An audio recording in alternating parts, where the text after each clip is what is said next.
Two guys, one ballot. Stop laughing. Stop laughing.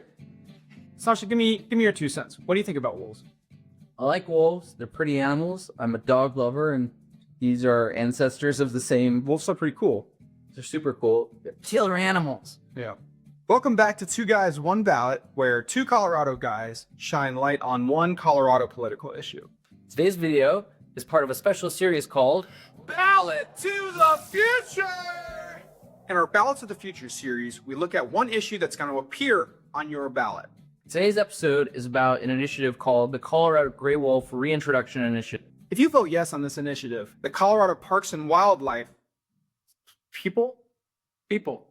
If you vote yes on this initiative, the Colorado Parks and Wildlife Department will create a plan to reintroduce the gray wolf into the state of Colorado. By the end of 2023, Wow. and as part of that plan, if the gray wolf eats livestock, they have to come up with a reimbursement plan to the farmer.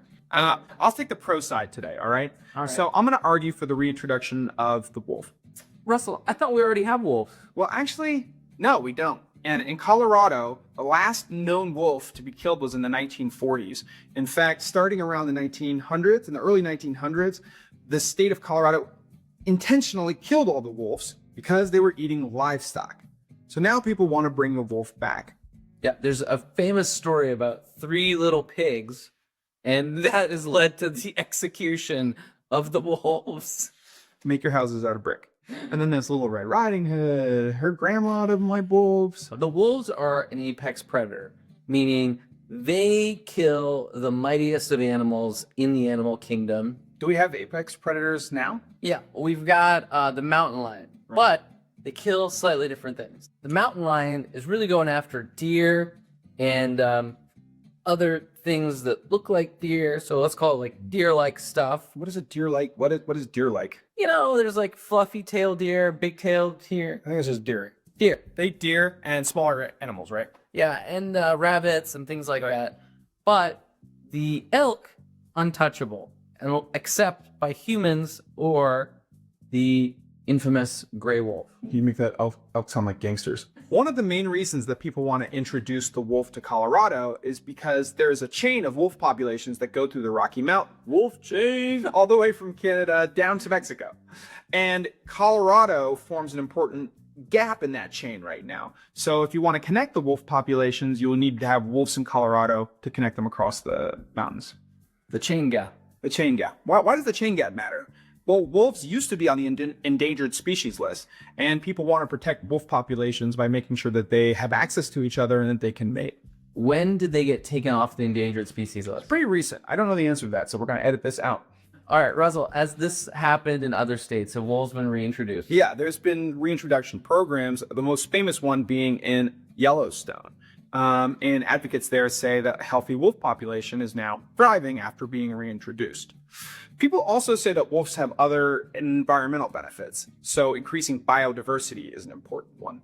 The idea is you have elk down by the river grazing. That takes they have biodiversity. Biodiversity. Why don't you understand?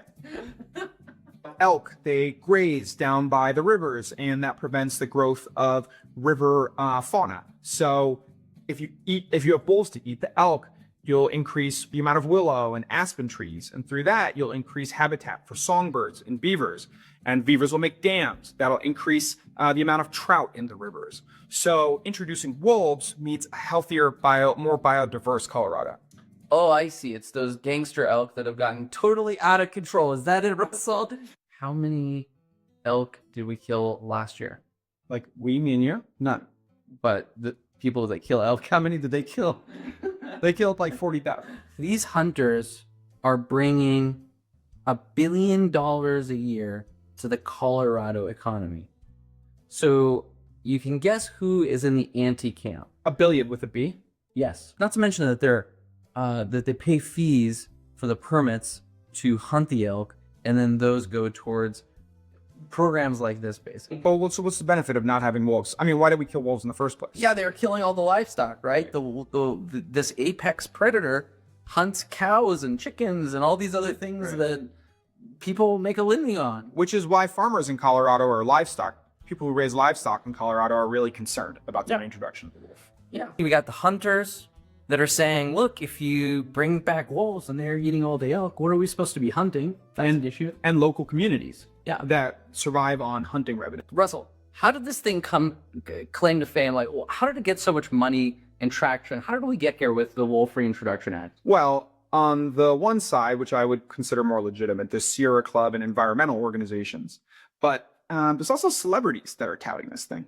Russell's favorite podcast recording artist, and world famous author Tim Ferriss had an ecologist on his show. And the ecologist said, we need to get the wolf chain back. And and the audience went crazy. So Tim Ferriss put $100,000 of his own money on the pro side of this, and then they raised nearly $500,000 total to advocate for this, get enough signatures to put it on the ballot. So, there's some important stuff on the ballot, big policy stuff, and then there's wolves. If you're wondering how do the wolves get there, this is how. Celebrities. So a lot of the materials put out by pro-wolf advocates reminisces about the old days of the frontier when there were wolves before we killed them to protect ranchers. Yeah, that's kind of what this feels like, is reminiscing of the old days. Let's make Colorado that unsettled frontier of the wolf. Colorado, great again.